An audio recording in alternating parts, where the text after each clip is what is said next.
Tournament, প্রায় ₹1,00,000 টাকা prize money. এবার আক্রমণে তালন্দা বাজার দীনবন্ধু ফুটবল একাদশ, বল পেয়েছে কাউসার, দলীয় ক্যাপ্টেন লিখেছে ডিএস রায়, চমৎকার টোকা দিয়েছেন।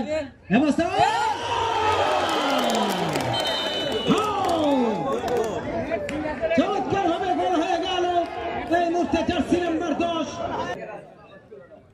কালার এটাতে সাপাহার সখী গো, ও আমার মন ভালো না, যখন একটু পাগল না রে।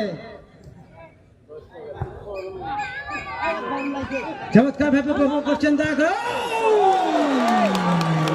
গোল হয়ে গেল সাপাহার। সাপাহার কামব্যাক থেকে আবারও 2-1 গোলের ব্যবধান হয়ে গেল সাপাহার আব্দুল্লাহ স্পোর্টিং ক্লাব। কে গোল দিল?